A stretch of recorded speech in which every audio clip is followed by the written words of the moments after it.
நாட்டுக்கு மாற்றம் வந்ததை போல சிறுபான்மை சமூகத்துக்கு மத்தியிலும் மாற்றம் வேண்டும். நாட்டில் மாற்றத்தை உண்டாக்கி தலைவர்களை தேர்வு செய்ததை போல நல்ல படித்தவர்கள், இளைஞர்கள், சமூகத்திற்கு சேவை செய்யக்கூடியவர்கள், சமூக அக்கறை கொண்டவர்கள், சுயநலமற்றவர்கள், பொருளாதாரத்தை ஆசை வைத்துக் கொண்டு இந்த அரசியல் பலத்தை பயன்படுத்தாதவர்கள் இந்த சமூகத்தினுடைய தலைவர்களாக தேர்வு செய்யப்பட வேண்டியிருக்கிறது. பாராளுமன்றத்தில் குரல் எழுப்புகிறவர்கள் தேர்வு செய்யப்பட வேண்டியிருக்கிறது. சர்வதேசத்தை அணுகுகிறவர்கள் பாராளுமன்றத்திற்கு தேர்வு செய்யப்பட வேண்டிய கட்டாய கடமை இம்முறை உண்டாகி இருக்கிறது. இப்படியான ஒரு நேரத்தில் தான் நாம திரும்ப திரும்ப பேசி வந்த ஒரு விவகாரம், இந்த சமூகத்துக்குள் மாற்றத்தை உண்டாக்குவதற்கான, புதிய தலைமைத்துவத்தை உண்டாக்குவதற்கான ஒரு மாற்று அணி வேண்டும். அத்தனை பேரும் சேர்ந்து இந்த மாற்று அணியை முன்னிறுத்த வேண்டும். அதற்குரிய செயல்பாடுகள் என்ன? யாராவது ஒருவர் இந்த இடத்தில் ஆரம்பிக்க வேண்டி இருக்கிறது. யாரும் ஆரம்பிக்கவில்லை என்று சொன்னால் நாமே ஆரம்பிக்க வேண்டிய நிர்பந்தமும் இருக்கிறது. அந்த அணியை உருவாக்குகிற வேலையை தான் நாம் செய்திருக்கிறோம். அதற்கான கட்சியை தயார் செய்திருக்கிறோம். போட்டியாளர்களை நாம் எதிர்பார்த்துக் கொண்டிருக்கிறோம். பல இடங்களில் நொமினேஷன் பண்ணுவதற்குரிய ஆட்களை தயார் செய்திருக்கிறோம். இன்னும் பல ஆக்கபூர்வமான இளைஞர்களை எதிர்பார்க்கிறோம். எங்கிட்ட காசு இல்ல, இதெல்லாம் போட்டி போட்டு நமக்கு செய்ய முடியுமா? அந்த எண்ணமெல்லாம் விடுங்க. பணம் நத்திங். நம்முடைய பிரச்சாரமே என்னன்னு கேட்டா பணத்தை மீறிய சமூகத்திற்கான சேவை தான். பணத்தை வச்சு தான் எலெக்ஷன் பண்ணணும் இல்ல, நம்மளால முடிஞ்சதை நம்ம பண்ணணும், களத்தில் இறங்கணும். அதாவது புரட்சி என்பது பணத்தினால் செய்வதற்கு பெயர் புரட்சி அல்ல. புரட்சிகள் பணத்தால் உருவாகவில்லை. இந்த உலகத்திலே செய்த அத்தனை புரட்சிகளும் சேவைகளால் உருவானது, தியாகத்தினால் உருவானது. அது மால்கம் எக்ஸாக இருக்கலாம், அதற்கு பிறகு வந்த எத்தனை போராளிகளாக இருக்கலாம். அத்தனை புரட்சிகளும் இதய சுத்தியோடு இந்த சமூகத்திற்காக, நாட்டுக்காக, உலகத்திற்காக, மக்களுக்காக என்று செய்யப்பட்டது. நம்மிடத்தில் இரண்டு பலம் இருக்கிறது. ஒன்று ஈமானிய பலம் இருக்கிறது, இரண்டாவது நம் மீது நாமே வைத்திருக்கக்கூடிய நம்பிக்கை இருக்கிறது. இன்ஷா அல்லாஹ்.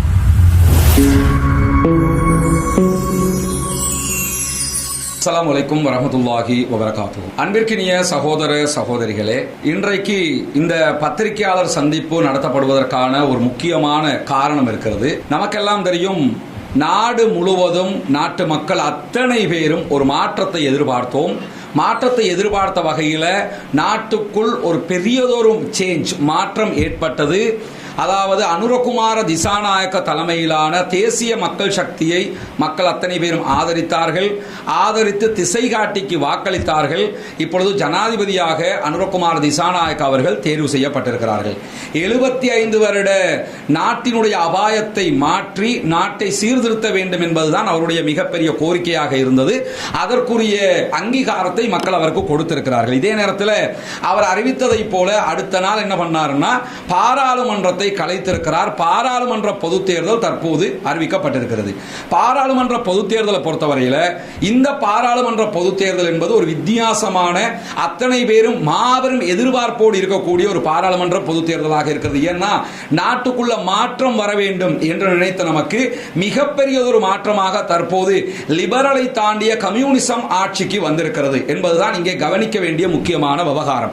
இந்த நிலையில ஜனாதிபதி அவர்கள் அவருக்கு போதிய பாராளுமன்ற பலம் இல்லாமல் தற்போது ஆட்சி பயணித்துக் கொண்டிருக்கும் போது பாராளுமன்ற பலத்தை அவர்கள் பெற்றுக்கொள்ள வேண்டும் என்பதற்காக தற்போதைய தேர்தலில் அவர்களுடைய அணி மும்முரமாக இருக்கிறார். அதே நேரம் ஏற்கனவே தேர்தலில் ஜனாதிபதி வேட்பாளராக இருந்த சஜப சார்பாக ஜனாதிபதி வேட்பாளராக இருந்த சஜித் பிரேமதாசவினுடைய அணியும் அவர்கள் பாராளுமன்ற பலத்தை பெற்றுக்கொள்வதற்காக அவர்களும் மும்முனைப்பாக தேர்தல் வேலைகளில் ஈடுபடுகிற காட்சிகளை நம்ம பார்க்க முடியும். இந்த நேரத்தில் தான் நம்ம கடந்த 5 ஆண்டுகளுக்கு மேலாக பேசி வந்த ஒரு அடிப்படையான விவகாரம் தான் இந்த மாற்றம் என்பது நாட்டுக்குள்ளும் வர வேண்டும், இஸ்லாமிய சிறுபான்மை சமூகத்துக்குள்ளும் வர வேண்டும் என்பது நாம் தொடர்ந்து பேசி வந்த ஒரு விஷயமாக இருக்கிறது. ஏன்னா நாடு மாறிடுச்சு, நாட்டு தலைவரை மாற்றி இருக்கிறோம், அது சிறப்பான ஒரு காரியம். அதே நேரத்தில் நம்முடைய பிரதிநிதிகளாக இருப்பவர்கள் நாம் பாராளுமன்றத்திற்கு அனுப்பிய போது அவர்கள் நமக்கான அபிலாசைகளை நிறைவேற்றினார்களா, நம்முடைய உரிமைகளை பாதுகாத்தார்களா, நம்முடைய உரிமைகளுக்காக குரல் கொடுத்தார்களா, நமக்கு தேவையானதை செய்தார்களா என்பது இங்கே மீள் பரிசீலனை செய்யப்பட வேண்டிய ஒரு முக்கியமான கட்டத்தில் இருக்கிறோம். அப்படியான ஒரு நேரத்தில் தான் நாட்டுக்கு மாற்றம் வந்ததை போல சிறுபான்மை சமூகத்துக்கு மத்தியிலும் மாற்றம் வேண்டும். நாட்டில் மாற்றத்தை உண்டாக்கி தலைவர்களை தேர்வு செய்ததை போல நல்ல படித்தவர்கள், இளைஞர்கள், சமூகத்திற்கு சேவை செய்யக்கூடியவர்கள், சமூக அக்கறை கொண்டவர்கள், சுயநலமற்றவர்கள், பொருளாதாரத்தை ஆசை வைத்துக் கொண்டு இந்த அரசியல் பலத்தை பயன்படுத்தாதவர்கள் இந்த சமூகத்தினுடைய தலைவர்களாக தேர்வு செய்யப்பட வேண்டி இருக்கிறது. பாராளுமன்றத்தில் குரல் எழுப்புகிறவர்கள் தேர்வு செய்யப்பட வேண்டி இருக்கிறது. சர்வதேசத்தை அணுகுகிறவர்கள் பாராளுமன்றத்திற்கு தேர்வு செய்யப்பட வேண்டிய கட்டாய கடமை இம்முறை உண்டாகி இருக்கிறது. இப்படியான ஒரு நேரத்தில் தான் நாம திரும்ப திரும்ப பேசி வந்த ஒரு விவகாரம், இந்த சமூகத்துக்குள் மாற்றத்தை உண்டாக்குவதற்கான, புதிய தலைமைத்துவத்தை உண்டாக்குவதற்கான ஒரு மாற்று அணி வேண்டும், அத்தனை பேரும் சேர்ந்து இந்த மாற்று அணியை முன்னிறுத்த வேண்டும் என்கிற கோரிக்கையை விடுத்து வந்தோம். இப்பொழுது தேர்தலுக்கான நாமினேஷன் அறிவிக்கப்பட்டிருக்கிறது. ஆனால் ஒரு மாற்று குழு ஒன்றை வெளிப்படையாக நம்ம பார்க்க முடியல. அதே குழுக்கள் நாங்கள் தேர்தலுக்கு வருகிறோம் என்று வந்து நிற்கிறார்கள். குறிப்பாக அகில இலங்கை மக்கள் காங்கிரஸ் உடைய தலைவர் ரிஷாட் பதியுதீனுடைய தலைமையில் அவர்கள் நாங்கள் எஸ்ஜேபியோடு இணைந்தும் போட்டி பிரிந்தும் போட்டி என்கிற விதமான ரெண்டு விஷயங்களை அவங்க சொல்லிக்கிட்டு இருக்கிறாங்க. ஸ்ரீலங்கா முஸ்லிம் காங்கிரஸ் அவர்களும் நாங்கள் இணைந்தும் போட்டி தனித்தனியாகவும் போட்டி என்று சொல்லிக் கொண்டிருக்கிறார்கள். முஸ்லிம்கள் சார்பாக, தமிழ் சமூகம் சார்பாக வடக்கிலே இருக்கக்கூடிய தமிழ் தேசிய கூட்டமைப்பு அவர்கள் தனித்து போட்டியிடுவதை போன்ற நிலைப்பாடுகள் தான் இந்த நிமிடம் வரைக்கும் இருக்கிறது. மலையகத்தைச் சேர்ந்தவர்கள் வேறு விதமான ஒரு முடிவை எடுத்திருக்கிறார்கள். இப்படி ஒவ்வொருவரும் ஒவ்வொரு முடிவுகளை எடுக்கிறார்கள். அதாவது அனுரகுமார் திசாநாயக் அவர்களுடைய தலைமையிலான தேசிய மக்கள் சக்தியை பொறுத்தவரையில் அவர்கள் இன்றைக்கும் அறிவித்திருக்கிற ஒரு செய்தி என்னன்னு கேட்டா, எந்த ஒரு அரசியல் கட்சிகளையும் நாங்கள் இணைத்துக் கொள்ள மாட்டோம், நாங்கள் தனியாகத்தான் நாங்கள் போகிறோம் என்று அவர்களும் அறிவித்திருக்கிறார்கள். இந்த நிலையில தான் இந்த சமூகத்திற்காக, சிறுபான்மை மக்களுக்காக ஏற்கனவே நடந்த அநியாயங்கள் இனிமேல் நடக்காமல் இருக்க, புதிதாக நமக்கு எதிரான சூழ்ச்சிகள், அநியாயங்கள் நிகழ்த்தப்படும் போது அதற்கு எதிராக உரத்து குரல் கொடுக்க, அவற்றை தடுக்க, இஹ்லாஸாக இறைவனுக்காக செயல்பட வேண்டிய ஆட்களை நாம் பாராளுமன்றத்திற்கு அனுப்ப வேண்டும். அப்படி அனுப்புவதென்றால் அதற்கான மெக்கானிசம் என்ன, அதை எப்படி அனுப்ப வேண்டும், அதற்குரிய செயல்பாடுகள் என்ன, யாராவது ஒருவர் இந்த இடத்தில் ஆரம்பிக்க வேண்டி இருக்கிறது. யாரும் ஆரம்பிக்கவில்லை என்று சொன்னால் நாமே ஆரம்பிக்க வேண்டிய நிர்பந்தமும் இருக்கிறது. ஏன்னா நமக்கெல்லாம் தெரியும், உலக வரலாற்றில் ஒவ்வொரு சிறுபான்மை சமூகத்திற்கும் பல அநியாயங்கள் நடந்திருக்கிறது. மியன்மாரிலே முஸ்லிம்கள் கொல்லப்பட்டார்கள். சைனாவிலே உய்குர் முஸ்லிம்களுக்கு எதிரான தாக்குதல்கள் இன்றைக்கும் நடந்து வருகிறது. காசாவில் இன அழிப்பு நடந்து வருகிறது. லெபனானிலே கொலைக்கு மேல் கொலை நடந்து வருகிறது.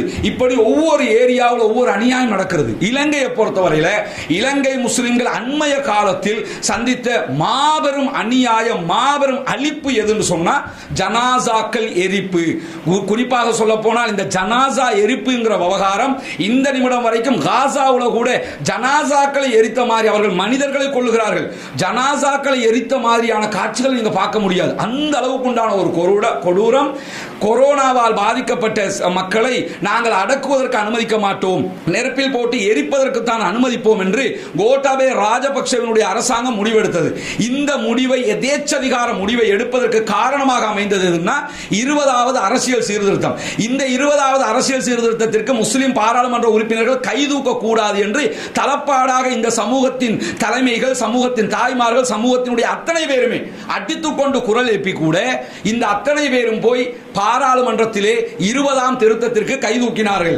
கைதூக்கியது மட்டுமல்ல, சில பேர் உதாரணமாக தௌஃபிக் போன்ற எம்பிக்கள் இடது கையில விஸ்ஸே எப்பா என்று ஸ்டிக்கர் அடிச்சுக்கிட்டு வலது கையால் அதற்கு ஆதரவு தெரிவித்தார்கள்.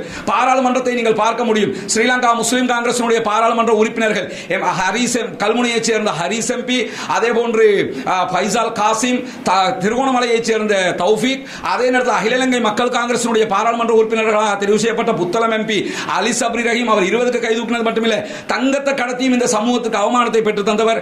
அதே மாதிரி கலாவையைச் சேர்ந்த இஷாக் ரஹ்மான் 20க்கு கைதூக்கி ஜனாசா எரிப்புக்கு துணை போனவர். அதே போன்று முஷரப் 20வது சீர்திருத்தத்துக்கு கைதூக்கல் என்று சொன்னா கூட அவர் அந்த கூட்டணியிலே இணைந்து கொண்டிருந்தார். அதே போன்று இரட்டை பிரஜா உரிமைக்கு அவர் கைதூக்கி இருந்தார்.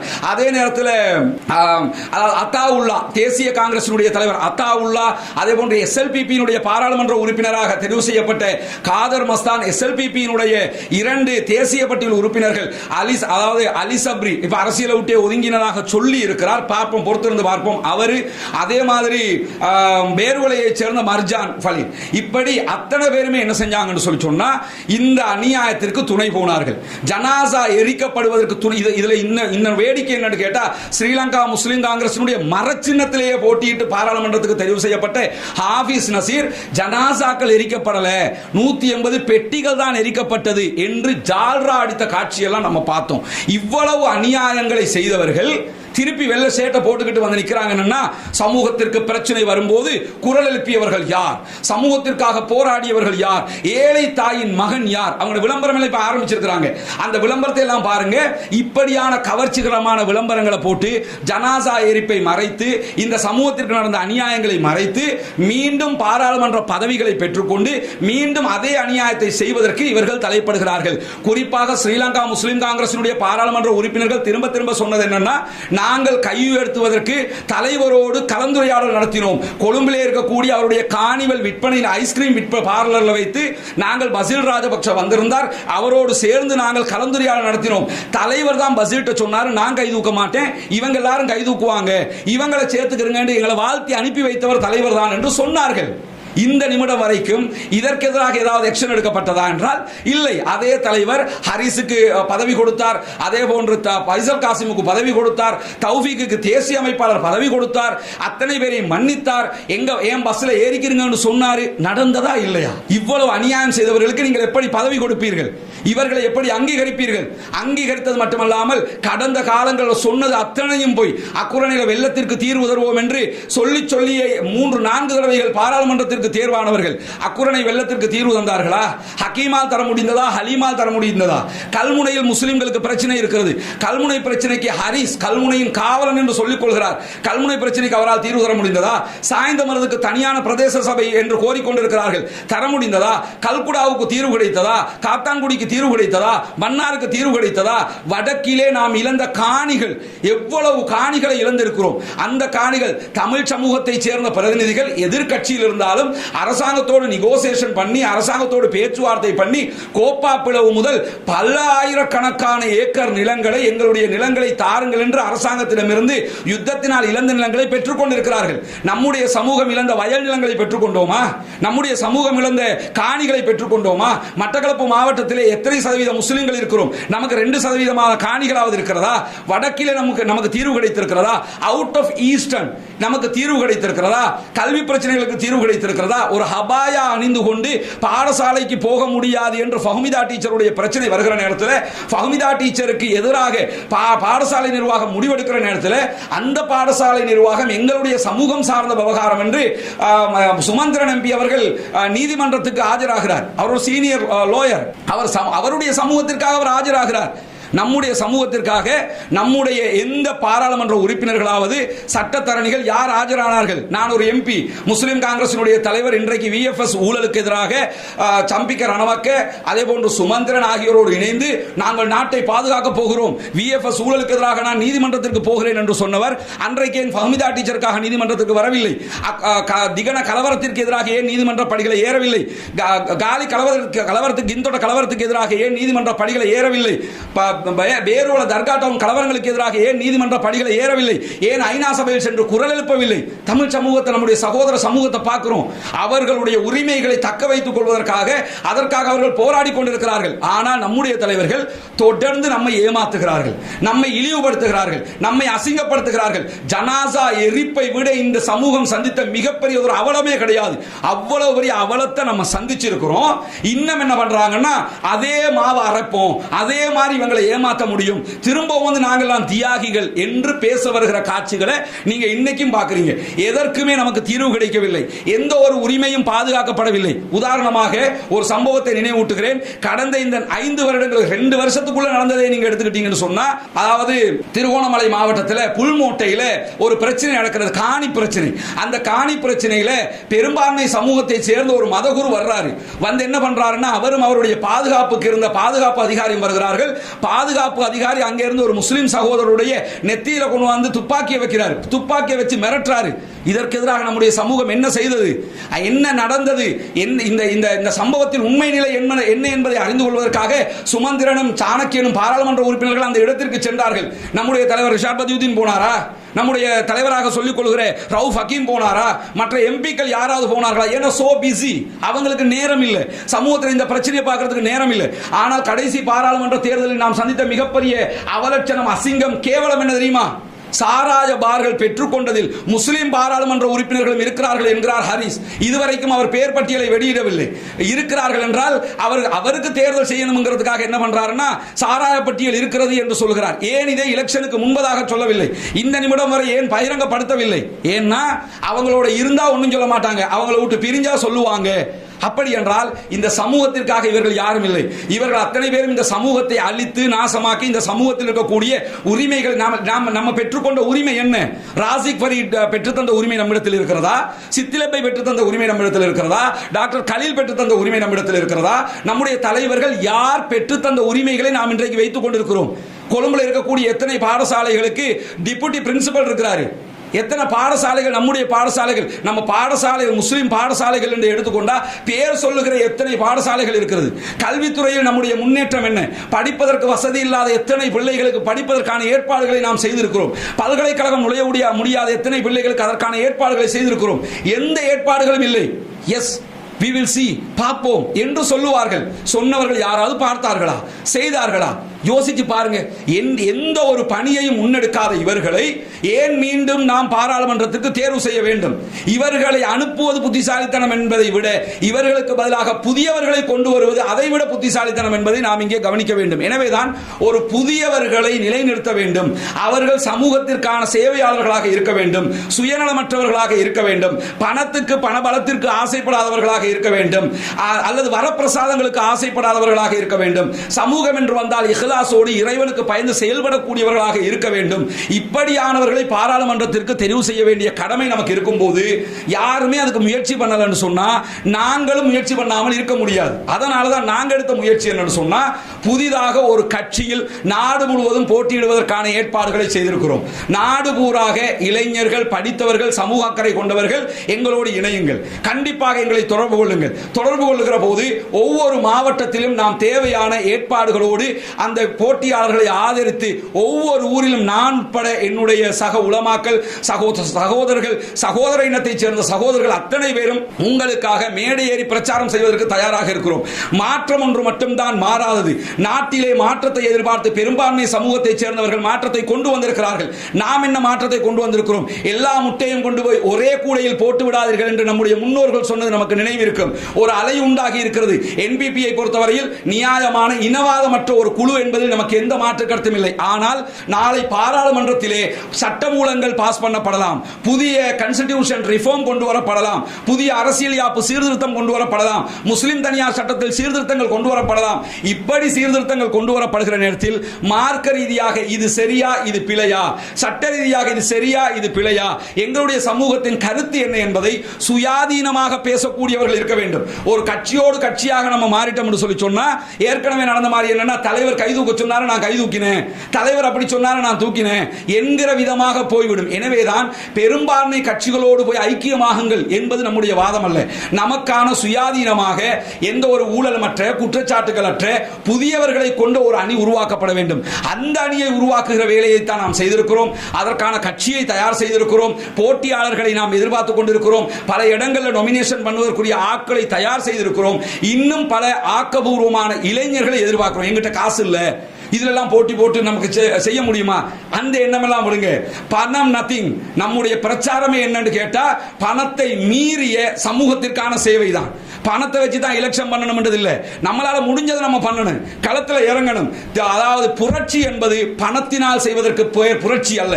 புரட்சிகள் பணத்தால் உருவாகவில்லை. இந்த உலகத்திலே செய்த அத்தனை புரட்சிகளும் சேவைகளால் உருவானது, தியாகத்தினால் உருவானது. அது மால்கம் எக்ஸ் ஆக இருக்கலாம், அதற்கு பிறகு வந்த எத்தனை போராளிகளாக இருக்கலாம். அத்தனை புரட்சிகளும் இதய சுத்தியோடு இந்த சமூகத்திற்காக, நாட்டுக்காக, உலகத்திற்காக, மக்களுக்காக என்று செய்யப்பட்டது. நம்மிடத்தில் இரண்டு பலம் இருக்கிறது. ஒன்று ஈமானிய பலம் இருக்கிறது, இரண்டாவது நம் மீது நாமே வைத்திருக்கக்கூடிய நம்பிக்கை இருக்கிறது இன்ஷா அல்லாஹ். எனவேதான் இந்த சமூகத்திற்கான மாற்றம் வாய்ப்பேச்சில் இருந்து வேலை இல்லை.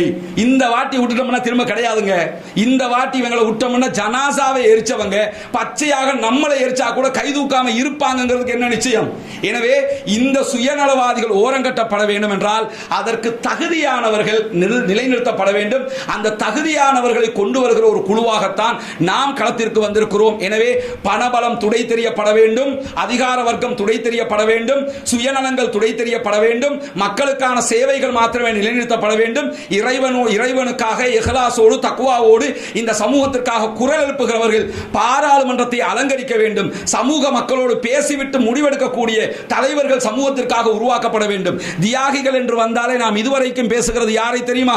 அசீஸை பேசுகிறோம், டாக்டர் கலீலை பேசுகிறோம், சித்திலப்பையை பேசுகிறோம், டிபி ஜாயாவை பேசுகிறோம், இவர்களைத்தான் பேசி இருக்கிறோம். ஏன் நம்முடைய காலத்தில் வாழ்ந்த யாரையும் நம்மால் பேச முடியவில்லை என்றால் அத்தனை பேரும் சமூகத்தின் துரோகிகளாக மாறி நிற்கிறார்கள், பணத்திற்கு விலை போனவர்களாக இருக்கிறார்கள், செல்வத்திற்கு விலை போனவர்களாக இருக்கிறார்கள். இந்த சமூகத்தின் அநியாயத்திற்கு எதிராக திகன கலவரம் நடக்கிறது. நாங்கள் பதவி விலகுகிறோம், பதவி விலகிறதை தாண்டி அமைச்சு பதவிகளில் இருந்து விலகுகிறோம் என்று சொல்வதற்கு கூட இவர்களுக்கு மனம் வரவில்லை. ஈஸ்டர் அட்டாக்கு பிறகு நாங்கள் அத்தனை பேரும் ஒட்டுமொத்தமாக பதவி நீங்குகிறோம் என்று சொன்னவர்கள் கூட 9 நாட்களில் மீண்டும் சென்று பதவிகளை எடுத்துக்கொண்டதை நாம பார்த்தோம். என்னன்னா அந்த பதவி இல்லாம இருக்க முடியாது, அதிகாரம் இல்லாம இருக்க முடியாது. சரி, இருந்தும் என்ன பண்ணினீங்க? தமிழ் சமூகத்தை சேர்ந்த சகோதரர்கள் அமைச்சு பதவிகளை எடுக்கவில்லை, கேபினெட்ல உட்காரவில்லை, அவர்கள் பிரதி அமைச்சர் பதவிகளை எடுக்கவில்லை. ஆனால் காணிகளை விடுவித்துக் கொண்டிருக்கிறார்கள், அவர்களுடைய உரிமைகளை பெற்றுக் கொண்டிருக்கிறார்கள், அவர்களுக்கு தேவையான சலுகைகளை பெற்றுக் கொண்டிருக்கிறார்கள், அவர்களுடைய ஏரியாவுக்கு தேவையான அபிவிருத்திகளை பெற்றுக் கொண்டிருக்கிறார்கள். ஏன் அவர்களை போன்று நமக்கு தைரியமாக இருக்க முடியல? ஈமானோடு இஹ்லாஸோடு தைரியமாக சுயநலமற்ற ஒரு அரசியல் அணியை ஏன் நம்மால் உருவாக்க முடியாது? நிச்சயமாக உருவாக்க முடியும். அதற்கான களமாகத்தான் இந்த களத்தை வைத்திருக்கிறோம். இந்த முறை ஊராக பயணிப்பது நிச்சயம். ஒவ்வொரு ஊராக போய் தெளிவுபடுத்த வேண்டும். இவர்கள் இந்த மாதிரி துரோகம் பண்ணுகிற ஒரு சமூகம் மீண்டும் இந்த சமூகத்திற்கு தலைமை ஏற்க கூடாது. எனவே கட்சி பேதங்களை மறங்கள், இயக்க பேதங்களை மறந்து விடுங்கள், மற்ற பேதங்களை எல்லாம் மறந்து விடுங்கள். சமூகத்திற்காக வாழ்வா போராட்டம், வாழ்வா சாவா என்கிற போராட்டத்தில் இருக்கிறோம். பிறகு இனவாதம் தலைப்படாது, தலை தூக்காது என்றெல்லாம் நினைத்து விடாதீர்கள். தலை தூக்குகிற நேரத்தில் சமூகத்திற்காக பேசுகிறவர்கள் இல்லாத வரைக்கும் இனவாதத்தை நீங்கள் கட்டுப்படுத்த முடியாது. இன நல்லுறவோடு அனைத்து சகோதரர்களையும் அரவணைத்துக் கொண்டு, அனைத்து இனங்களையும் அரவணைத்துக் கொண்டு, நம்முடைய கருத்துக்களையும் சுயாதீனமாக சொல்லிக்கொண்டு, நம்முடைய பள்ளிவாசல்கள், நம்முடைய மதரசாக்கள், நம்முடைய ஆடை ஒழுங்குகள், நம்முடைய கல்வி உரிமைகள், நம்முடைய அனைத்து சலுகைகளையும் பாதுகாத்துக் கொண்டு பயணிக்கிற ஒரு குழுவால் மாத்திரம்தான் இந்த சமூகத்திற்கான விடுவை உண்டாக்க முடியும். இன்ஷா அல்லாஹ் அதற்கான ஒரு குழுவாகத்தான் நாம் இன்றைக்கு களத்திற்கு வந்திருக்கிறோம். எனவே நேரம் ரொம்ப சொற்பமாக இருக்கிறது, குறைவான நாட்களாக இருக்கிறது.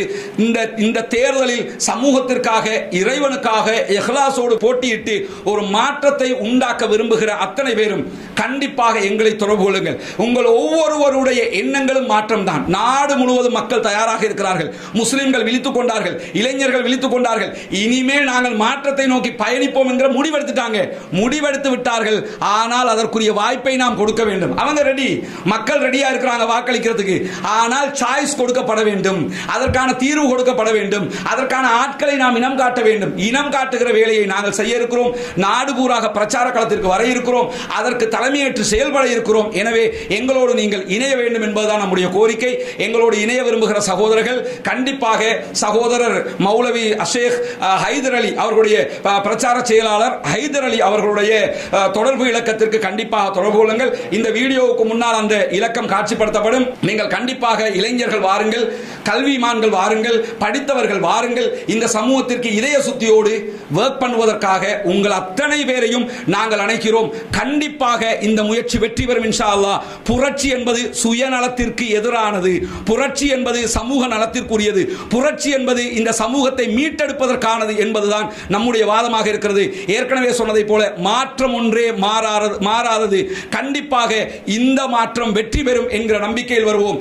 தீயவர்களை, கயவர்களை, சமூக துரோகிகளை துடை தெரிவோம். சமூகத்திற்கானவர்களை பாராளுமன்றத்திற்கு அனுப்புவோம். நீதியோடு நேர்மையோடு அல்லாஹ்வுக்கு பயந்து செயல்படக்கூடியவர்களை இந்த சமூகத்தின் தலைவர்களாக மாற்றுவோம் என்கிற கோரிக்கையோடு முடித்துக் கொள்கிறேன்.